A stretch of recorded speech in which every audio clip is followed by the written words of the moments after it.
Bom, meus amigos, eu não acompanho a Jovem Pan, mas de vez em quando a gente recebe um recorte ou outro aqui no WhatsApp. Eu decidi assistir um e fiquei assim espantado, mas não surpreso, vindo da Jovem Pan e vindo em especial do programa Os Pingos nos Is. Um ataque, digamos, sem o mínimo sentido e mentiroso em relação ao que o Ciro Gomes disse sobre o crescimento do PIB brasileiro, divulgado recentemente pelo IBGE.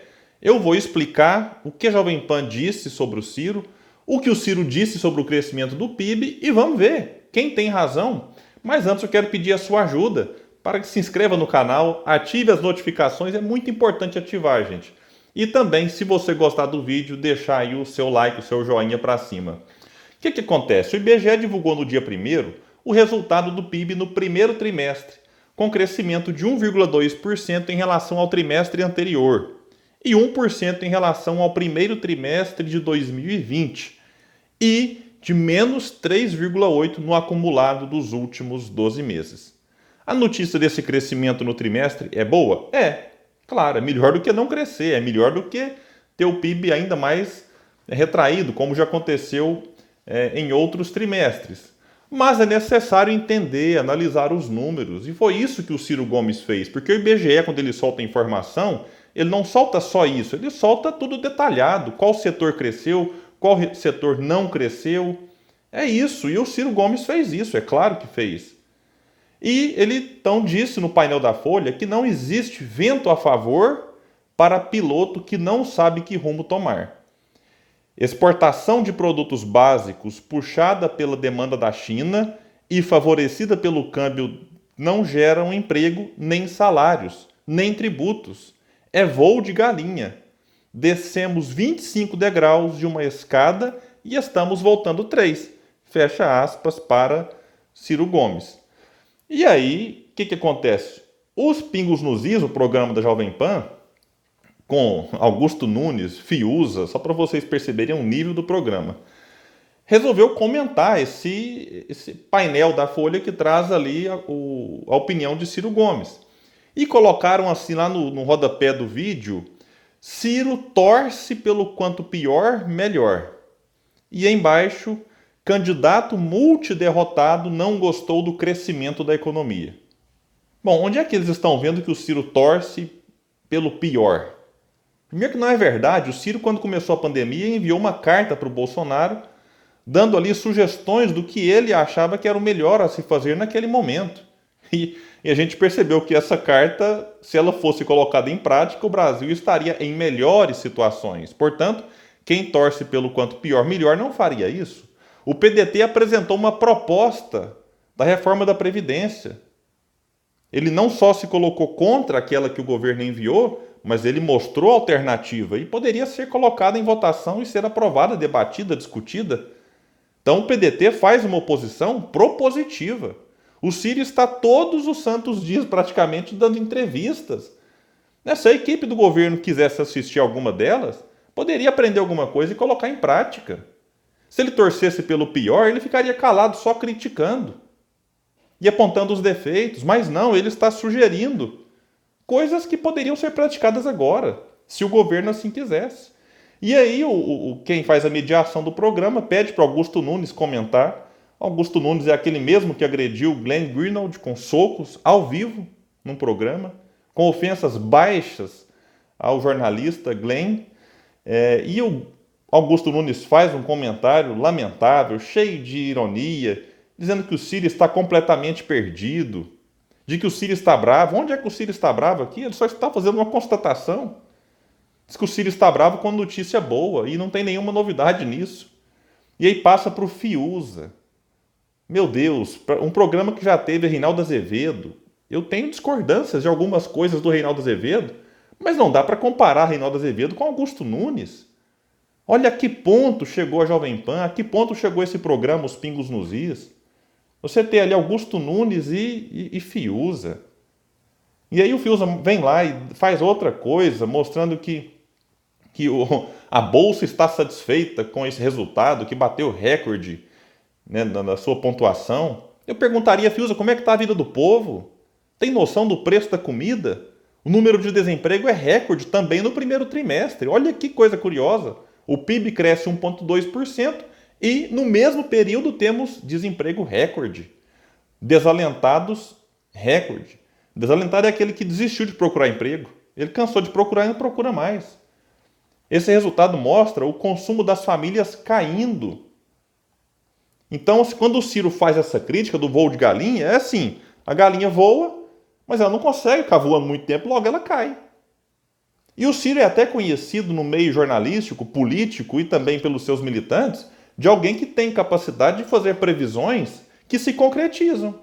E o pessoal fala que o Ciro é profeta. Ele fala, não é que eu sou profeta. Eu conheço do riscado. Eu conheço o que eu estou falando. Ele foi ministro da Economia, ele foi ministro da Fazenda num momento grave da história brasileira, quando o Plano Real estava recém-implantado, passando por dificuldades, e ele estabilizou o Plano Real. Então é alguém que merece o respeito. Se ele foi multiderrotado em campanhas, beleza, ele tentou, nem todos os bons candidatos foram eleitos. Vou citar Rui Barbosa, por exemplo, poderia citar Leonel Brizola, e o Ciro está tentando para 2022 novamente. Pode ser que seja eleito, pode ser que não seja, isso aí o futuro dirá. Mas não dá para tratar alguém com a história e com a reputação de Ciro Gomes e com a colaboração que ele já deu para o Brasil, mesmo não sendo eleito, da maneira como vocês tratam, como esse programa trata. E aí, quando você vai destrinchar o PIB, você entende que o Ciro tem razão.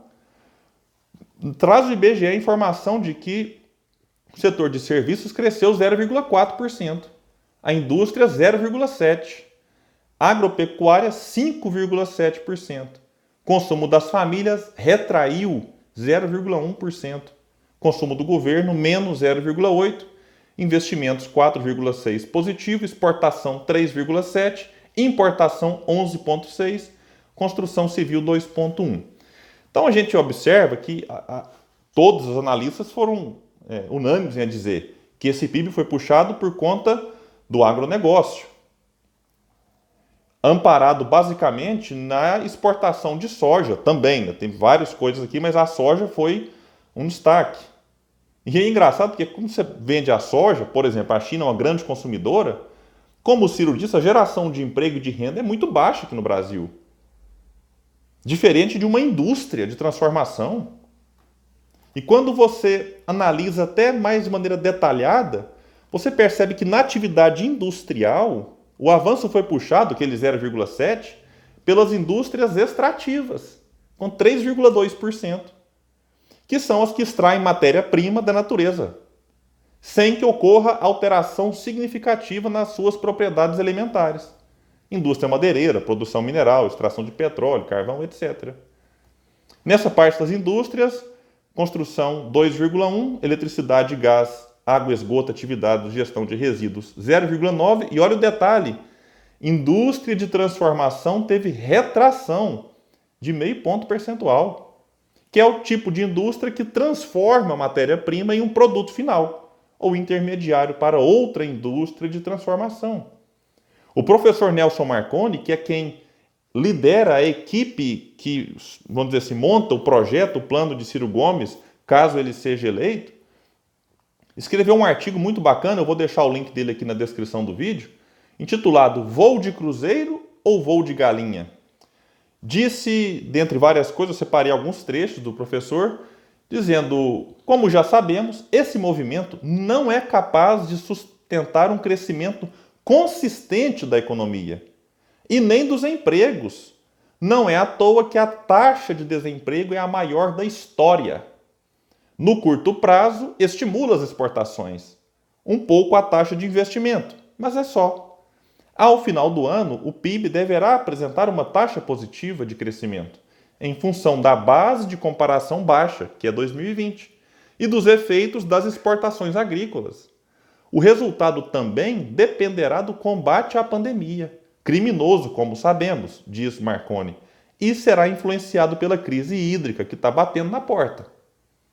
O artigo avança e o professor Nelson fecha ele dizendo: ou nos dedicamos seriamente a mudar este quadro, ou sempre teremos passageiros sopros de crescimento fortemente alardeados, como esse agora, e sem o impacto sobre o emprego. Ou seja, o governo comemora como se fosse algo extraordinário. Mas, na verdade, isso não impacta, nem mesmo sobre o emprego, como ficou provado nos dados também divulgados recentemente. Diz Nelson Marconi, somos craques em voos de galinha e não em voos em ritmo de cruzeiro, que seria o correto. Por que ele fala que somos craques nisso? Porque esse movimento já aconteceu em todos os outros governos e ele não se sustenta. Então, o eleitor consciente, eu acredito que muitos que assistem esse programa, apesar dos pesares, acabam fazendo um filtro, percebe que o Ciro não torce pelo quanto pior, melhor, como eu já disse. Até porque ele é um crítico não do governo Bolsonaro, ele é um crítico de todo o governo que, de certa forma, coloca em prática aquilo que choca com as suas ideias, o que ele defende para o país. Ciro criticou o governo Dilma, critica o governo Lula, mesmo tendo feito parte dos primeiros 4 anos do governo do ex-presidente Lula, mesmo tendo defendido a Dilma daquilo que ele considera um golpe sofrido por ela em 2015, que capitaneado ali por Michel Temer e outros, nem por isso Ciro deixa de criticá-los. E nem por isso ele deixa de reconhecer acertos, tanto no governo Lula, Dilma e agora com Bolsonaro, por exemplo, quando o Ciro disse que este governo está pagando os juros mais baixos da nossa história. Inclusive, bolsonaristas recortaram esse trecho e compartilharam de maneira muito empolgada nas redes sociais. Ou seja, não é porque o PIB cresceu que a gente vai fechar os olhos para os graves problemas que o país apresenta e que, se não forem enfrentados, nós teremos, como o Ciro muito bem disse e Nelson Marconi detalhou mais, simplesmente um voo de galinha. E quando a gente diz voo de galinha, e logo enfrentaremos uma estagnação ou talvez uma recessão, isso reflete na vida das pessoas. É gente sem emprego, é gente com fome, é gente sem moradia. É o país deixando de oferecer uma vida digna ao seu povo. Então não é uma análise meramente numérica. Estamos falando da qualidade de vida das pessoas. Que a gente possa então analisar com calma esses números, esperar os próximos. O Brasil está lidando muito mal na pandemia e enfim, mesmo esse crescimento, talvez ele aconteceu graças à morte de muita gente, nessa loucura de que não se deve restringir a atividade econômica e que muitos governadores e prefeitos falharam, flexibilizando demais. O Brasil está pagando um preço muito alto para que mesmo esse PIB, não sendo tão bom assim, pudesse acontecer. Então valeu, pessoal, eu agradeço demais pela participação aqui no canal Politizando. Lembrando, quem puder, se inscreva, ative as notificações e, se gostou do vídeo, deixa o seu like, isso é muito importante para nós. Até o próximo vídeo.